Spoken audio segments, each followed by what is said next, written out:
दोस्तों स्वागत है आपका आपके अपने यूट्यूब चैनल क्रैक यूपीपीसीएस में। आज है 2 अक्टूबर।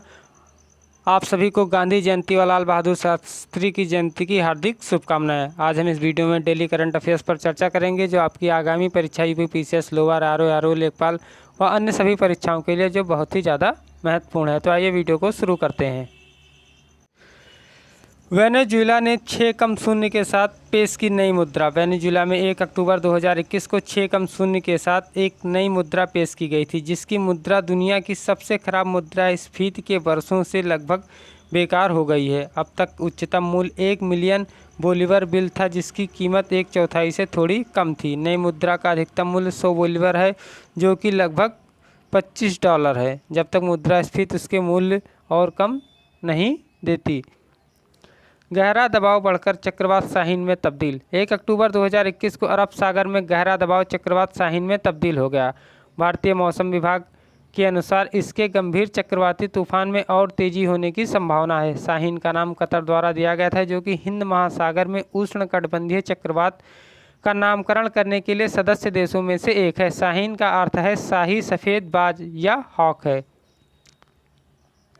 बीसी पटनायक ने एलआईसी के एमडी के रूप में संभाला कार्यभार। बीसी पटनायक ने जीवन बीमा निगम एलआईसी के प्रबंध निदेशक के रूप में कार्यभार संभाला है।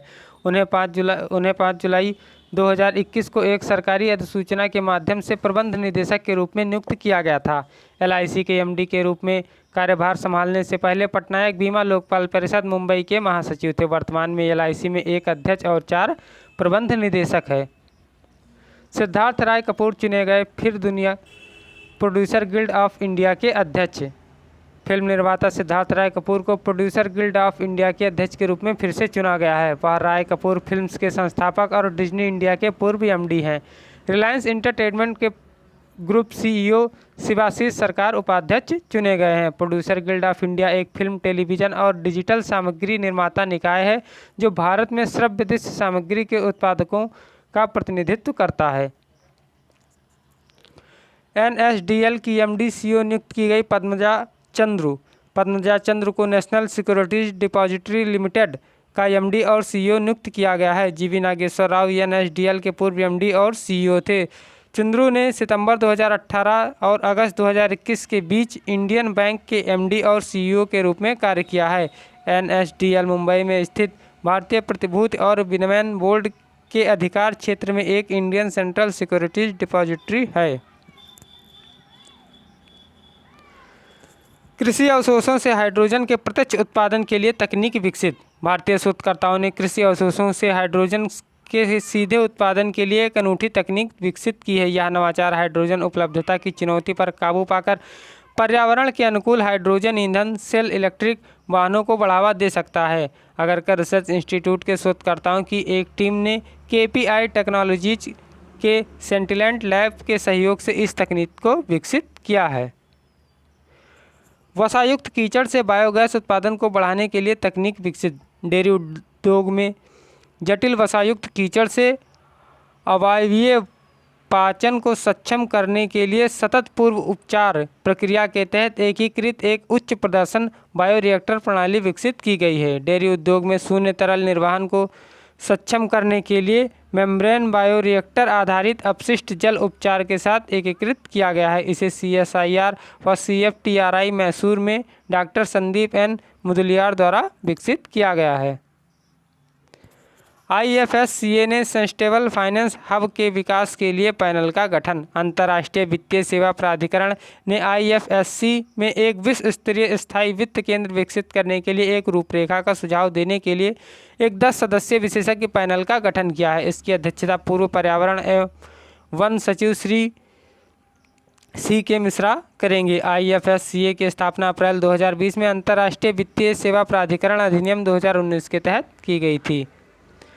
रक्षा लेखा विभाग ने विकसित की प्रबल नामक भुगतान प्रणाली। रक्षा मंत्रालय के तत्वाधान में रक्षा लेखा विभाग ने एक आईटी सक्षम भुगतान और लेखा प्रणाली विकसित की है, जिसका नाम है प्रबल।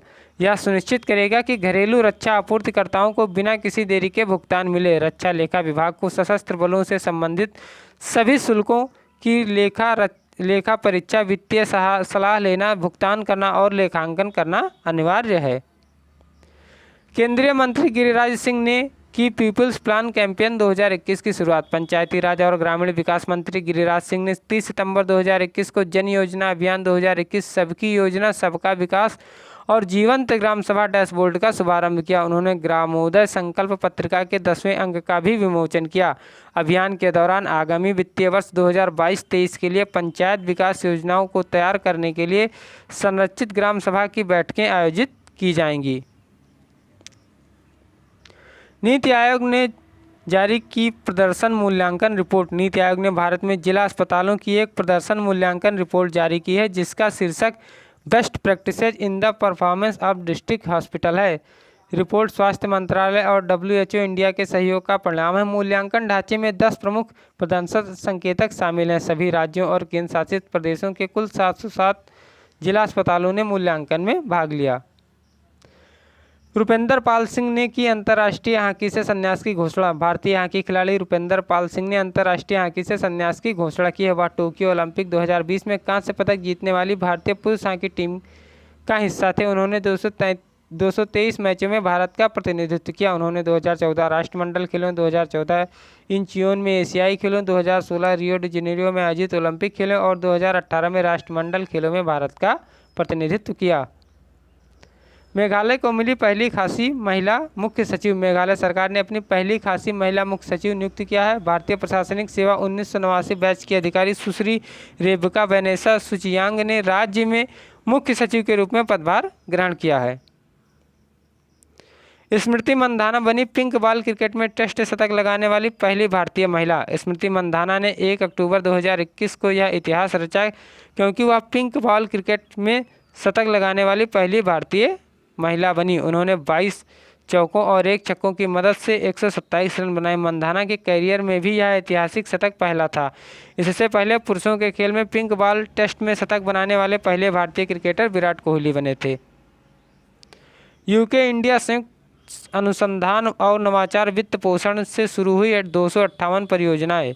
UK research and innovation India ने 30 सितंबर 2021 को जारी अपनी रिपोर्ट में कहा कि यूके भारत अनुसंधान और नवाचार संबंधों के परिणाम स्वरूप 330 मिलियन पाउंड के संयुक्त निवेश के साथ 258 परियोजनाएं शुरू की हुई हैं।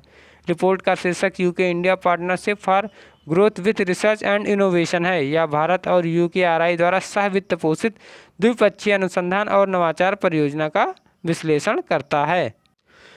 2022 तक व्यापक मुक्त व्यापार समझौते पर हस्ताक्षर करेंगे भारत व ऑस्ट्रेलिया। भारत और ऑस्ट्रेलिया लंबे समय से लंबित मुक्त व्यापार समझौते को 2022 के अंत तक और दिसंबर 2021 तक फसल व्यापार समझौते को समाप्त करने पर सहमत हुए हैं। प्रस्तावित व्यापार समझौता वस्तुओं और सेवाओं में व्यापार और निवेश को कवर करेगा। समझौता विश्व व्यापार संगठन के अनुच्छेद 24 के अनुरूप होगा। SBI यूनियन बैंक PNB ने NARCL में खरीदी हिस्सेदारी। State bank of India, union bank of India और पंजाब नेशनल बैंक ने 30 सितंबर 2021 को प्रस्तावित bad bank national asset reconstruction company limited में हिस्सेदारी खरीदी है, जहां SBI और यूनियन बैंक ऑफ इंडिया ने 13.27% हिस्सेदारी खरीदी। वहीं PNB ने NARCL में 12.06% हिस्सेदारी की सदस्यता ली है।